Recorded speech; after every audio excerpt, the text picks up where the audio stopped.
Ladies and gentlemen, welcome to my Week 4 NFL reactions. This stuff is flying, man. It's crazy. Already almost a quarter of the way through the season. Anyway, as always, we've got a ton to go over, so before we hop right into it, don't forget to use code WyattzWorld on G Fuel, Waggle, or Prize Picks. By using my codes on G Fuel or Waggle, you'll save a discount on any other awesome products. And by using my code at sign up on Prize Picks, you're going to guarantee yourself to win a free $50 with your first $5 entry. But as always, please remember to play responsibly, and let's get into the video.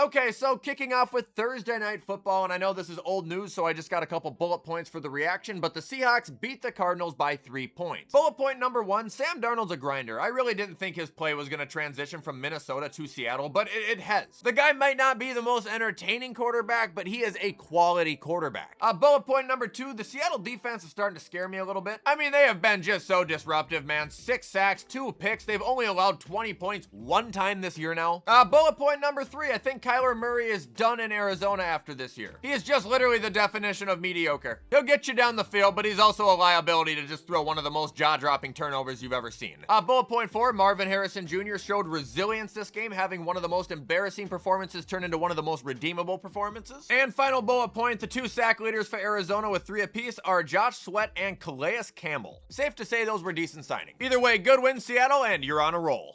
Now moving on, we have the Steelers beating the Vikings in Ireland. Look, brother, I don't care. I know the O-line was terrible. Carson Wentz did not play a good game. The man will hold on to the ball forever. He predetermines where he throws it before he even snaps the ball. I think this was very Geno Smith box scory, where you look at it, it's like, oh, it's not that bad, but in reality, it was not good. On the positive of the day, Justin Jefferson and Jordan Addison both logged in 100+ yards. But outside of that, there ain't a lot to look at for Minnesota, in my opinion. I mean, it was nice for Jordan Mason to save the game right away with that fumble, though. That would have been it, man. Steelers, you had Aaron Rodgers throwing 18 for 22, 200 yards and a touchdown. He looked old. Kenneth Gainwell had a monster day, 99 yards on the ground and 2 touchdowns, 35 through the air. DK Metcalf had 5 for 126 and a score. And their defense lit the Vikings up. TJ Watt logging in both a sack and a pick. But also we got to see karma bite Jalen Ramsey in the ass about as hard as it possibly could. He faked a hamstring injury early on in the game as part of a taunt, and then later legitimately pulled his hamstring. That game was not fun to wake up for. Now we got the Commanders getting beat by the Falcons. I didn't get to see a lot of this game at all, but I do know Bijan Robinson and Michael Penix had a hell of a day. As you can see here, Penix 20 for 26, 313, 2 touchdowns. Bijan Robinson 75 rushing yards, a touchdown, and 106 receiving yards on top of that. Kyle Pitts 5 for 70 and a score. Drake London 8 for 110 and a score. Offense was booming. Looking at the Commanders here, Marcus Mariota 2 touchdowns, 1 pick, 150 yards. Rushing actually wasn't bad, but they weren't going to run when you're trailing in the game. And receiving was headlined by Debo, who had 6 for 72 and a score. Luke McCaffrey had another touchdown. And from what I'm hearing, Terry might be out for a while. I don't even know what happened to him. Holy shit, dude. Luke McCaffrey had 6 returns for 199 yards. Dude, special teams in general this year, it's been on crack. But yeah, sorry for the minimal reaction there. Didn't get to see a lot. Good game for the Falcons. Nice bounce back. And now moving on, we have the Chargers losing to the Giants, and I feel like 80% of the people who are remaining in a Survivor League are now eliminated as well. Dude, Jackson Dart, not a bad day, dude. He had a nice rushing touchdown. He was pretty clean with passing. I think he did have a fumble in there that I didn't see, but I think I heard about it. The guy looks solid. The unfortunate thing is, now that New York might have had a quarterback, they had to lose their best receiver in Malik Neighbors, tearing his ACL. If Giant fans feel defeated right now, like they can't have shit, I understand it. Defense appeared to have played very good, and important sacks coming from Brian Burns and Kayvon Thibodeau. 2 interceptions, 1 from Sexy Dexy. I saw he almost housed it. I mean, it was a bat, but awesome play nonetheless. And looking at the Chargers side of things here, it's interesting. Omarion Hampton, the man is starting to break out. 120 yards on the ground, a touchdown, and 37 more yards through the air. Quentin Johnston, at this point, is a legitimately great receiver. 8 receptions, 98 yards, and a touchdown. Lad McConkey now beginning to look like the worst fantasy pick of all time. And where was the guy on the defense here? Tuli Pluto? Tried my best. Anyway, that man had 4 sacks on the day. I literally just kept getting updates on my phone. Sack, sack, sack. I'm like, what is going on? Regardless, Chargers, you're gonna be fine. Giants just aren't that bad, and you fell victim to the trap. Now we got the Titans getting blown out by the Texans. Goodness gracious, man, this Titans offense is brutal. Cam Ward even said after the game, their ass. What a miserable day, 100 passing yards. What, 82 total rushing yards? Like, they couldn't do anything. It was nice to see Alec, though, make a couple more plays. I think at this point, he is the wide receiver one. Defense honestly made some plays, though. Cedric Gray, 10 tackles on the day. Jeffrey Simmons recording, I think, the fastest sack in NFL history. But I have a feeling those will be overshadowed because Titan fans will never, ever want to come back and look at this game. Texans, CJ Stroud had a beautiful day, 22 for 28, 233, 2 touchdowns. Jaquavius Marks, he is going to be a huge fantasy pickup for everybody, had 17 carries for 69 yards and a score, as well as 50 receiving yards and a touchdown. Daniil Hunter led the defense with 3 tackles, 2 of them being sacks. Stingley had a pick, and Fairbairn missed 1 field goal, but this is a game where it actually won't come back to bite them, so they were fine. Texans are finally on the board. Now we got the Eagles beating the Bucks. I'm done picking against the Eagles, man. It doesn't work out. They're the best team in football. It's clear. And for the record, if people are wondering who I think would win between them and the Bills, the Eagles would beat the Bills right now. I'm very well aware of it. The Bills have got to clean a lot of things up. Jalen Hurts, 130, 2 touchdowns. Not, the greatest passing day. Both of those actually went to Dallas Goedert. Predictably, Saquon did have a bad rushing day. It's Tampa Bay's defense. However, he did score a touchdown. Defense was led by White Lightning here, and also, who can forget about the special teams blocking a punt for a touchdown return? Teams are just sleeping on special teams, I think, this year, really. Tampa Bay side of things, Gus Swayze, 289, 2 touchdowns, a pick. Bucky Irving was the man of the game here, 63 rushing yards, 102 receiving yards, and a score, while Egbuka also had 101 receiving yards and a score. That man is the new #1 receiver on that team. He is elite. Vita Vea also had 2 sacks on the day, while their kicker, Chase McLaughlin, was perfect. This one's going to come back to bite Tampa Bay because they didn't play bad, just the Eagles special teams got him early on and they paid for it. Now we've got the Patriots beating the hell out of the Panthers, and for Panther fans that are wondering why, when you guys win, I only talk about how bad the other team is, so this is why. Because unless the other team is playing at their absolute worst, you guys get killed. Every time. Anyway, looking at the passing here, Bryce Young, 18 for 30, 150 and a touchdown. Andy Dalton also 58 yards and a touchdown. And also, I don't think Bryce was benched. He was just kind of protected here. Game was well out of reach, man. Rushing, honestly, again, productive, but when you're trailing by that much, you're not going to give them a lot of opportunities to run. McMillan had a good day, 4 for 62. Tommy Tremble, I'm hearing him more and more. He had 5 for 42 and a score. Mitchell Evans had the other receiving touchdown. And yeah, other than that, they kind of just laid on the ground and got kicked in the head. Looking at the Patriots, Drake May continuing his very, very low-key MVP campaign. He's not an MVP, but he's playing like he could be. 14 for 17, surgical, 203, 2 passing touchdowns, and a rushing touchdown. Travion Henderson and Gibson also had rushing touchdowns. The special teams also had a punt return touchdown. Who would have thought? Diggs exploded for 6 and 101. While the defense might have only gotten, 1 sack on the day for a real statistic, I think shutting him out for 2 quarters and only allowing 13 points on the day, that's pretty respectable. Now we've got the Bills beating the Saints 31-19. I think I aged 4 years during this game, but you know what's kind of funny about it? I feel like the Bills played like shit. They played their worst game of the season. They still threw up 31 points and won by over 10 again. I feel like I just said that with, Miami? And Josh Allen, he's a baller, dude. Yeah, he got picked off. Great play made by the Saints secondary. Still had surgical accuracy, 2 touchdowns, 7 carries for 45 yards, and a rushing touchdown. James Cook, again, 117 yards on the ground with a score. Khalil Shakir, 5 for 69 and a touchdown. The guy can't be tackled. Cole Bishop made a fantastic play. Tre'Davious White led the team in defense. In all reality, sure, the Bills really probably didn't play that terrible. But that first half, I wasn't comfortable. The tackling terrible. The defense spotty. They need to be addressed fast. Speaking of the Saints here, Spencer Rattler, actually, I think he played a pretty decent game. And honestly, Brandon Cooks kind of sold him by dropping that touchdown. Amara had 70 yards on the ground. Kendre Miller had a beautiful rushing touchdown. Honestly, it was right after Shakir's touchdown. He basically did the same thing, dodging 8 tackles. Receiving was honestly kind of lousy, although Chris Olave did have the solo touchdown. Defense scored a couple of sacks. Like I said, they picked off Josh. And if any Saints fans are wondering, did you guys beat some respect into me this week? Maybe a little. Also, I would really like the Bills to win next week. Obviously, I would like them to win every game, but they need to beat a credible team here. Baltimore losing to Kansas City. We have beaten one team that has 1 win. I get it. They don't make the schedule, but they need to add some credibility to their resume.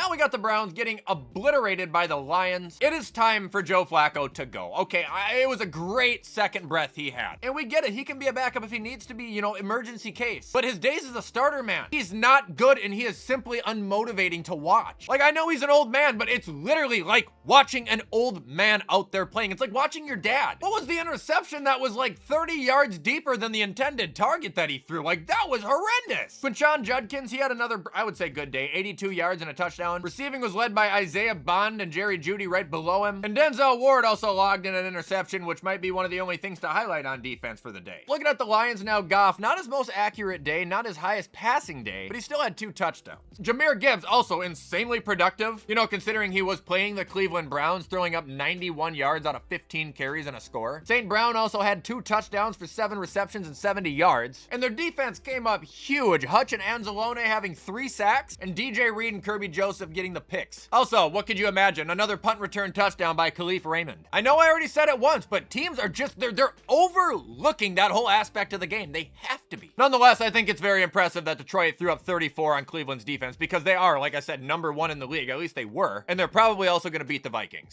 Moving on, we have the Jacksonville Jaguars beating the 49ers by 5 points. And again, Jacksonville had a punt return touchdown. Isn't it kind of funny how a lot of these teams who are having the punt return touchdowns this week are winning by 1 score? It's almost like it's like critical or something. Anyway, this game, I'm very indifferent on Jacksonville how to feel. I call them pretenders. I still kind of think they are pretenders. I still don't really think Trevor played all that well. Some people are really gassing him up this game. I wasn't too impressed by him. I was impressed, however, by Travis Etienne. He has shut me up. He has carried that offense. I'm impressed by Liam Cohen. I think he has a lot to do with Jacksonville's success right now. And also, I was impressed on how terrible I thought Brock Purdy looked. Look, I know his receivers can sell him from time to time like Kendrick Bourne did this game, but he did not look good. And now, funny enough, his toe injury is back. Look, I'm not saying he's not hurt, but I am saying you've thrown 16 picks in your last 17 starts. Like, what the fuck gives? Other than your contract, what reason do they have to start you over Mac right now? McCaffrey, he was kind of lousy on the ground, but found a way to be productive through the air as he usually does. 6 for 92 and a score. Jake Tongues, I think that's how you say it, Tong. He had 3 for 58 and a touchdown. And the defensive line, I mean, you could already have imagined they're missing Nick Bosa, but they're missing him more than you could have ever imagined. They could have not afforded to lose him, and they fucking did. So hats off to Jacksonville. You know, you guys did earn a little respect there, but there is also the harsh reality that San Francisco is missing key players, and their quarterback is playing like Brucey from The Longest Yard.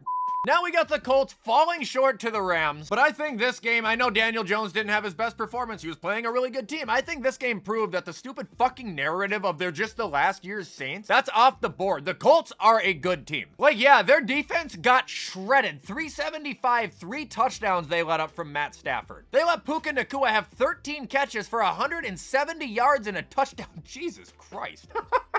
It's really bad. But anyway, they let Puka have that. They let Tutu have 1 catch for 88 yards. Beautiful catch, by the way, and a touchdown. Should say beautiful route. And they let Devontae Adams have 4 for 56 and a touchdown. Now, defense doesn't go unnoticed for LA. Jared Verse, great game. Carmen Curl, great game. Quentin Lake, great game. And I mean great game, dude. He'll blow a fucking play up. But all of this considered, you would have thought the Colts got massacred, right? No, they lost by 1 score. Danny was still accurate. He still threw for 260. JT shut down a little bit. Michael Pittman Jr., he had a score. Tyler Warren had 5 for 70 through the air. Really what bit the Colts in the ass here, and I'm sorry to bring it up, was A.D. Mitchell's bright idea to try and flex his touchdown and drop the ball as he's running into the end zone, costing the Colts, you know, not only what would have been, you know, 7 points, but also an entire possession. This is a gritty team that will find a way to get down the field. They will find a way to score. They will kick your ass. But like I said, they fell short to just a better team. I'm this close to buying a Daniel Jones Colts jersey. Great win for the Rams. Now we've got the Bears beating the Raiders by blocking a kick at the end. Special teams still doing their jobs this week. This game was a disaster. At least what I saw felt like a disaster. Outside of Ashton Genty having a true breakout performance, 3 total touchdowns on the day, 138 rushing yards. That was awesome, but so much of this game was just brutal. Geno Smith at this moment, he's a bottom 5 quarterback in football. He is so bad. He's come out every week and he has tried the same game plan. Force every throw you think you can, and look where it's gotten you. Looking at the Bears side of things here, Mr. Caleb Williams, 212, 1 touchdown, 1 pick. Touchdown went to Rome Odunze in the third quarter. D Swift got a touchdown, although his production was terrible as usual. And then we have Kevin Byard logging in 2 more interceptions on the day. What's he at on the year? Is he at 4? That was genuinely an all-time stinker for Geno Smith, though, and the Raiders. Like, it's very unfortunate that Geno couldn't have just played slightly better, because if he was slightly better, and I mean slightly, they would have won the game. He has not only been abysmal, but he has been a massive contributing factor as to why the Raiders are 1-3.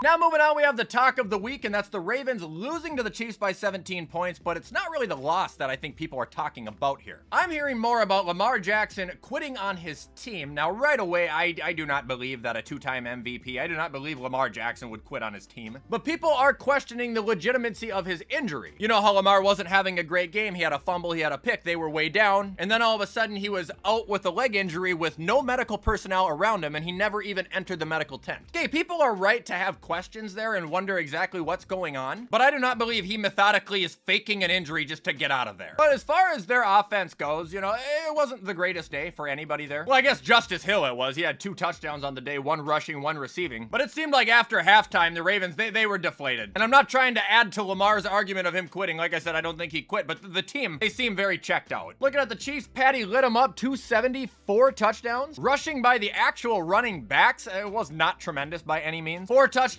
went to 4 different receivers. And Harrison Butker, even though, you know, he is doing his part to the team, he is continuing to struggle with his accuracy. That's something to watch with kickers, because when trends start like that, it's typically the beginning of the end.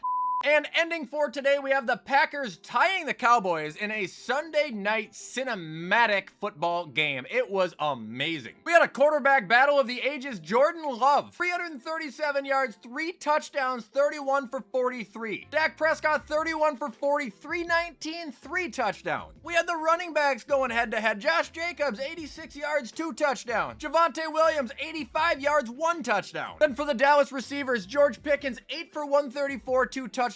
Jake Ferguson, 7 for 40 and a touchdown. Then you go to the Packers and you got Jacobs getting 71 more yards through the air, while Dobbs got 58 in all 3 of Jordan Love's passing touchdowns. We had Brandon Aubrey for Dallas, 100%, 8 points. Then we have Brandon McManus on the Packers, 100% for 10 points. We had the Cowboys defense playing like ass. We had the Packers defense playing like ass. Every single aspect of this game was an even 50-50 matchup, and I loved every minute of it. This is one of those games that I did not give a shit who won. I just wanted to keep watching football, man. They need to get rid of OT, because this is bullshit. We didn't get to see a winner. And that is also going to be it for my week 4 reaction so far, everybody. I'll try and get the other 2 done this week. However, you guys know the drill as always. I'm going to get this whipped up and edited so you guys can watch it on time. If you guys had fun and appreciated it and you want to show support, please do it, because you know I appreciate it. Oh, in the meantime, have a fantastic rest of your Monday. Enjoy the games tonight, and I will see you in the next video.